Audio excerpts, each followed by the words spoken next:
today's question: is there hope for someone like me who believes that they were never meant to be successful financially? Wow, that's a serious question. I'll begin by saying that you are your mind, and your mind is so powerful that every action you will ever take will always stem from the mind, will always begin from some thought in your mind. Every time you look at someone, you see how they behave, you see the things they are doing, then you can be able to know the state of their mind. Now, with regard to this particular question, I teach about something I call realities of money. And the seventh reality of money is what I say that all of us have a right to have money and have it abundantly. All of us have a right, including you that is asking this question, and on behalf of so many others, you have a right to have money and have it more abundantly. Now, here's where the mind comes in. A lot of people believe that money belongs to a certain group of people, that the abundance of money is a reserve of a certain group of people. And very many people have dared to say, and many have gotten used to saying that pesa ina wenyewe. And I'm sure you've heard statements like those ones, that pesa ina wenyewe, that money belongs to a certain group of people. Every time you open your mouth because you believe that money was never meant for you, that financial success was never meant to be part of your portion. And so every time you want to open your mouth to say and declare that pesa ina wenyewe, what you are doing without knowing is that you are removing yourself from the picture of financial success, and you're leaving it to the wenyewes, to the people you deem to be the owners, to be the ones that financial success belong to. And that is how we begin to kill our own potential. That's how we begin to go in the way of our own progress. That's how we begin to become our own stumbling blocks. So every time you declare that, you remove yourself from the picture and you lock your mind. So your mind cannot come up with ideas of greatness.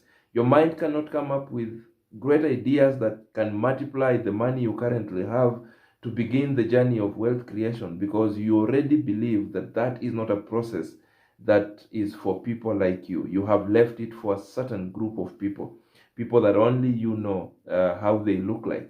So that becomes a dangerous statement, and it stems from the way you think, the way you have believed that the world of money runs. So if you believe that you were never meant to be successful financially, then who are we to tell you otherwise? Because that is what you believe. And you've heard people say, if you think you can, you can. If you think you can't, then you can't, right? So, but then I'm here to warn us, because these particular statements emanate from our thoughts. The statements speak a lot about the state of our mind. So when we open our mouths and declare that we were not meant to be financially successful, that money belongs to others, then we are removing ourselves. And that begins to block the way for us. It does not matter how much we will try. It does not matter how many hours we will spend trying to chase for money, trying to chase after money. As long as we believe that we are not cut for financial success, then we will not see financial success. But here is the good thing. The good thing is that, as that reality says, we all have a right to be financially successful. We all have a right to have money, to make money, to grow money, and to have abundance of financial resources. We only need to learn how to go about it. We only need to believe that that is the reality, and we only need to do things that those who know how to create wealth are doing. You see, from a Christian perspective, I like the way the Bible is structured. I like the way God's promises are spoken to us. You see, every time God gives a promise, He does not list names of people who will benefit from that promise. All God's promises are open-ended. It is for us to come, hear about the promises, believe in them, stand on them, claim them, and run with them. Every time God is promising us prosperity, He does not list names, John, Peter, Mary, whoever else, so that if you come and look at the list of names, if your name is missing, then you go home saying, this particular promise was not for me.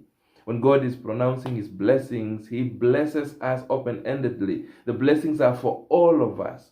When God says that Jesus came that we may have life and have it more abundantly, he never adds names, so that if your name is missing from that particular list, then you know that that particular promise was never going to include you.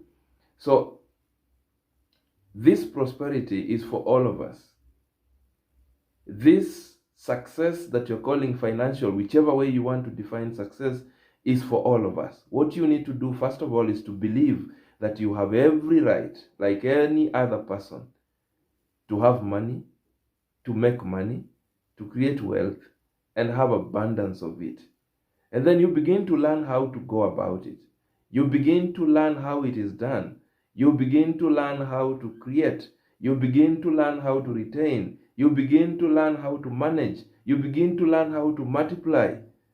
And in the fullness of time, as long as you are meticulous with it, as long as you are deliberate enough, as long as you are consistent enough, then you will also enjoy the fruits of your labor.